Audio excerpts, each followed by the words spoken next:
All right, so slide 4 is going to be talking about an idea that's called the concept of limits.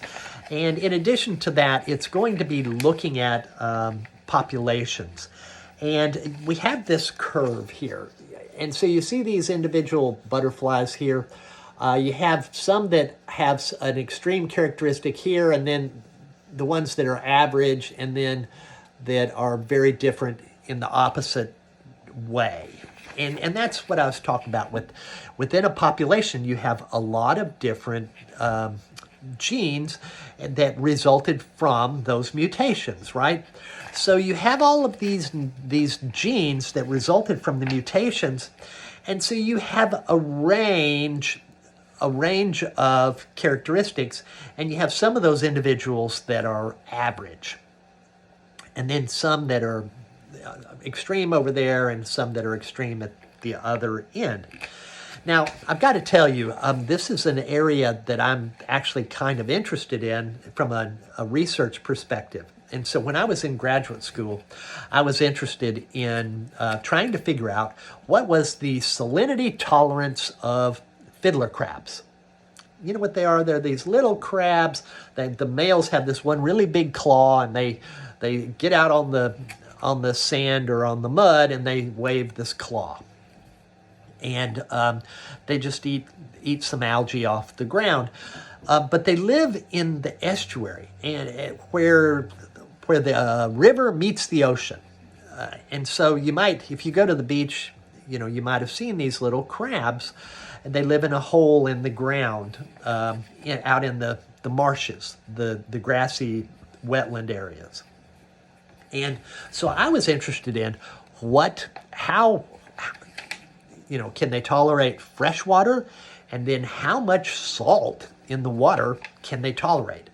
Now, full-blown seawater is 36 parts per thousand, so about 3.6% salt.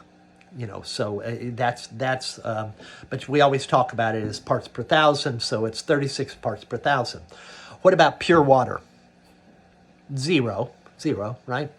And so they live in an area where you sometimes have floods that are bringing all this fresh water down, and then other times maybe the river dries up and you have a lot of evaporation, and so the salt concentration in the water, the salt stays and the water evaporates, so you increase the concentration of salt. And so what I did is I would go out and I'd catch lots and lots of crabs, and I would see what killed them. They zero, pure fresh water, no problem for them.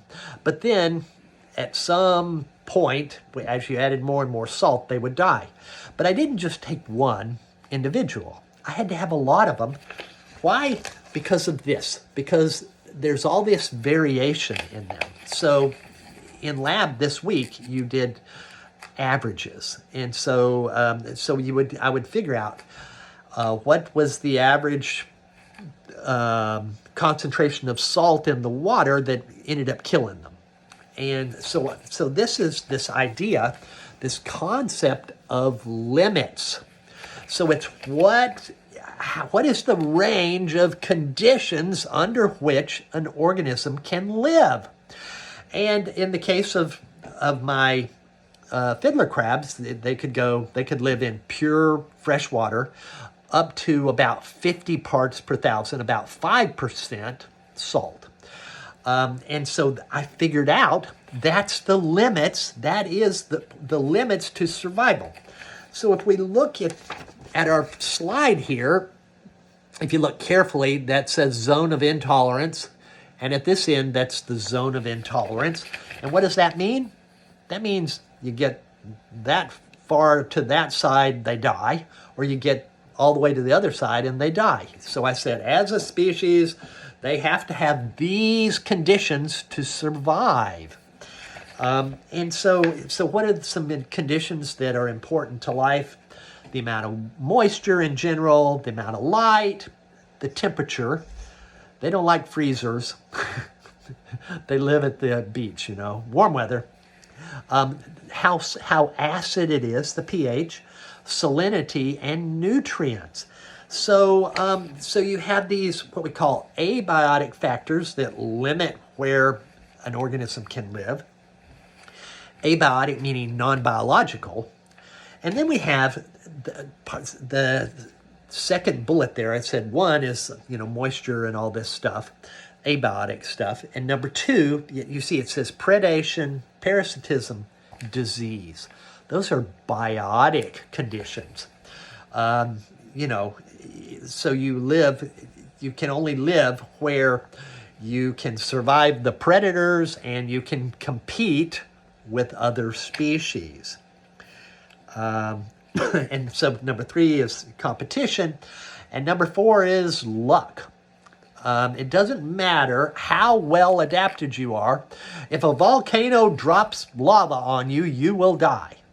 That's the luck. Random disasters will kill you, right?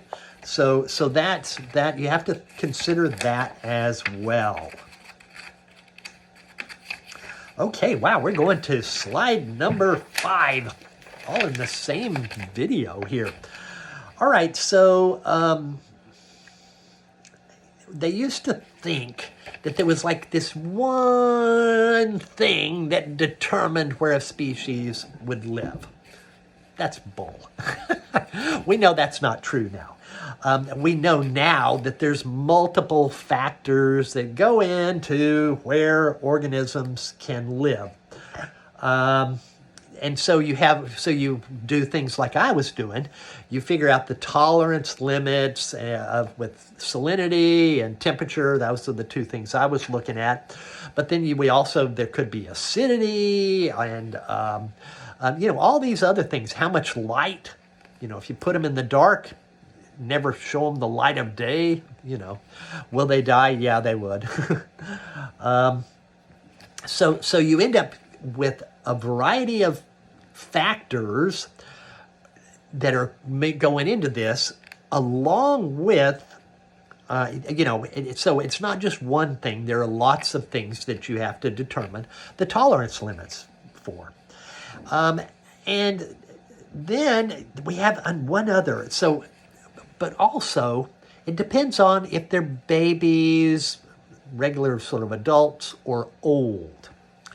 So, COVID. Let's think about COVID. What are they saying now?